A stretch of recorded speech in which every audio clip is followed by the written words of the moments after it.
നമസ്കാരം.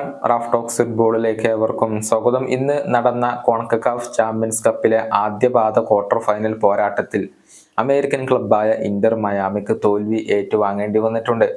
മെക്സിക്കൻ ക്ലബ്ബായ മോണ്ടെറിയാണ് Inter മയാമിയെ പരാജയപ്പെടുത്തിയിട്ടുള്ളത്. 1-2 ഗോളുകൾക്കായിരുന്നു Inter മയാമിയുടെ തോൽവി. ഇന്റർ മയാമിയുടെ മൈതാനത്ത് വെച്ചുകൊണ്ടായിരുന്നു ഈ മത്സരം നടന്നിരുന്നത്.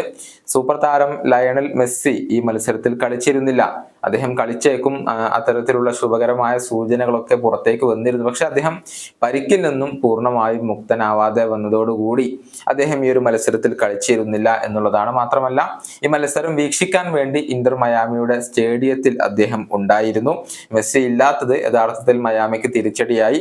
മത്സരത്തിന്റെ 19-ാം മിനിറ്റിൽ തോമസ് അവീസിലൂടെ ഇന്റർ മയാമി തന്നെയാണ് മുന്നിലെത്തിയത്. പക്ഷെ 69-ാമത്തെ മിനിറ്റിലും 89-ാമത്തെ മിനിറ്റിലും മോണ്ടെറി ഗോളുകൾ നേടിക്കൊണ്ട് ഈ ഒരു മത്സരത്തിലേക്ക് തിരിച്ചു വരികയായിരുന്നു, വിജയം കരസ്ഥമാക്കുകയായിരുന്നു.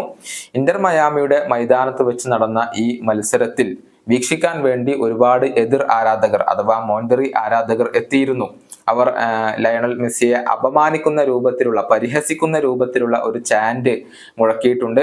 അതായത് ലയണൽ മെസ്സിക്ക് പേടിയാണ്, പേടിത്തൊണ്ടനാണ് മെസ്സി എന്നുള്ള ഒരു ചാന്റാണ് അവർ മുഴക്കിയിട്ടുള്ളത്. പേടി കാരണമാണ് ലയണൽ മെസ്സി മോണ്ടെറിക്കെതിരെയുള്ള മത്സരത്തിൽ കളിക്കാതിരുന്നത് എന്നാണ് അവരുടെ ആരാധകർ അവകാശപ്പെടുന്നത്. ഏതായാലും ഇത് സാമൂഹിക മാധ്യമങ്ങളിൽ വളരെയധികം ശ്രദ്ധ നേടിയിട്ടുണ്ട്. ഇനിയിപ്പോ ഇതിന്റെ 2-ാം പാദ മത്സരം ഇന്റർ മയാമിയെ സംബന്ധിച്ചിടത്തോളം അതിനിർണായകമാണ്. ഏപ്രിൽ 11-ാം തീയതി മോണ്ടെറിയുടെ മൈതാനത്ത് വെച്ചുകൊണ്ടാണ് ഈ ഒരു മത്സരം നടക്കുക.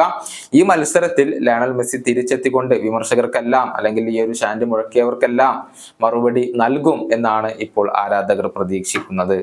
ഈ വീഡിയോ അവസാനിപ്പിക്കുന്നു. കാണാം.